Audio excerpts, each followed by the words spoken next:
Assalamualaikum warahmatullahi wabarakatuh. Jumpa lagi dengan saya di channel Gagasan Progresif 9, sahabat sebangsa dan setanah di mana saja Anda berada. Kita dihebohkan dengan informasi kasus Rempang Batam yang ini menyita perhatian publik ya. Kenapa? Karena terjadi sebuah peristiwa ya, demonstrasi yang kemudian disikapi oleh aparat keamanan yang ini berujung ya terjadilah keributan.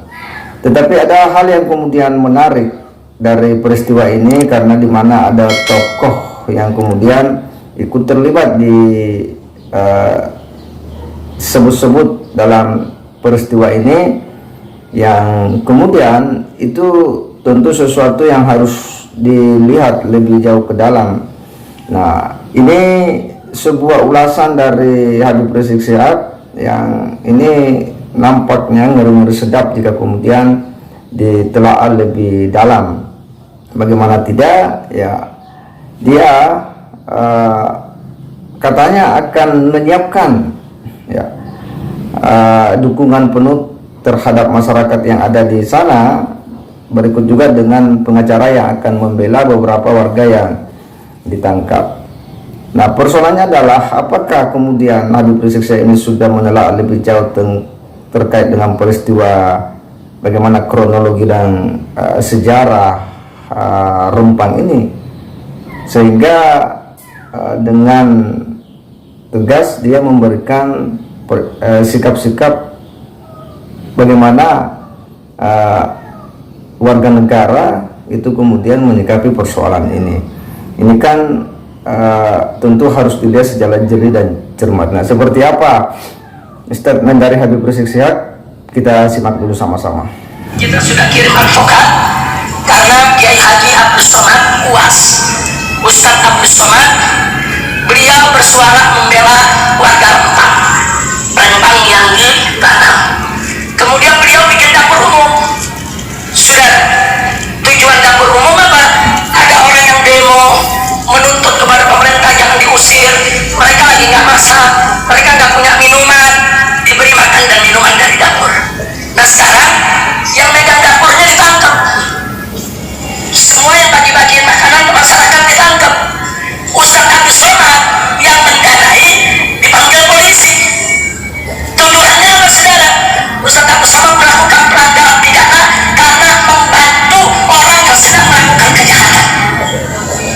Jadi masyarakat yang membela anaknya diambil kalau negara sudah menganggap rakyatnya sebagai penjahat, saudara, berarti negara tersebut dipimpin oleh orang-orang bermasalah. Nah, ini tidak boleh dibiarkan. Ya, jika kita simak apa yang disampaikan oleh Habib Rizik Syihab, ya ini secara kemanusiaan, perspektif kemanusiaan, saya kira itu biasa saja bahwa kemudian orang memberikan dukungan moral kepada warga yang mungkin dalam posisi yang tidak bagus ya. Tetapi apakah dia betul-betul memahami secara utuh bagaimana kronologi sejarah daripada Rempang ini? Karena ini bukan sesuatu yang muncul secara tiba-tiba.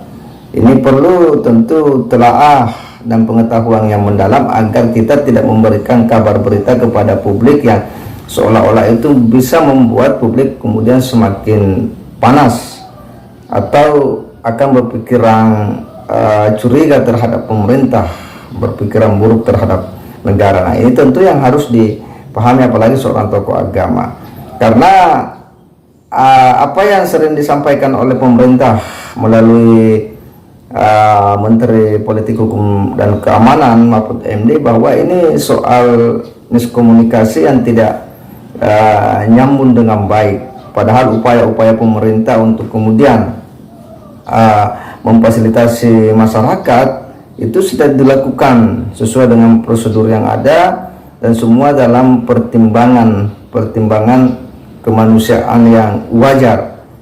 Nah, ini yang oleh pemerintah dianggap bahwa hanya miskomunikasi. Nah, sehingga memang penting publik ini selalu diedukasi agar kemudian tidak ada orang-orang atau kelompok-kelompok yang bisa membuat situasi makin panas. Yang muncul adalah kecurigaan terhadap pemerintah. Nah, seperti apa ulasan dari Pak Mahfud MD ini, saya kira penting untuk kemudian kita edukasikan biar informasi yang sampai ke masyarakat itu betul-betul bisa berimbang. Nah, seperti apa ulasannya, kita simak dulu sama-sama. Yang kedua, kasus Rempang. Rempang itu batal. Jadi di Rempang itu begini, pada tahun 2001 pemerintah membuat pengumuman, ini 2001 ya, membuat pengumuman. 2002 juga diumumkan siapa yang mau berinvestasi di pulau-pulau terbang, pulau yang kecil-kecil tadi, karena itu tidak dimanfaatkan, ada penduduknya tapi tidak produktif. Siapa yang mau berinvestasi menjadi daerah industri, daerah wisata atau apa, tidak ada yang mau. 2001, 2002, 2004 ada pengembang yang mau mengeluarkan uang 381 triliun di tahun 2004 kontrak dengan pemerintah daerah. Selesai kelar, karena uangnya belum ada tapi kontrak untuk tanah untuk pemindahan sudah jadi, dia pergi, tidak diurus nih tanah. Ketika tanah yang sudah dikontraknya tidak diurus, masuk pengembang-pengembang baru, diberi izin oleh gubernur dan wali kota, padahal ini sudah milik orang. Nah, sekarang orangnya kembali, ini dikosongkan, itu yang terjadi keributan, saudara. Itu yang terjadi keributan sekarang ini. Yang ribut siapa? Bukan orang Rempangnya. Orang Rempang itu coba di sebuah pulau terpencil, tidak ada kehidupan ekonomi, oleh pemerintah diganti satu orang diberi tanah 500 meter persegi, ditambah rumah ukuran 45, ditambah uang tunggu selama rumah dibangun 1.200.000, ditambah uang sewa rumah sebelum rumahnya jadi 1.200.000 sebulan. Itu penduduknya dapat terima. Yang dari luar ini yang demo-demo. Nah, itu yang kita selesaikan, itu yang kita jelaskan kepada masyarakat. Ya, sangat jelas ya dan terang apa yang disampaikan oleh Pak Mahfud MD, bahwa ini terjadi komunikasi saja yang kemudian ya mengakibatkan terjadilah keributan-keributan itu.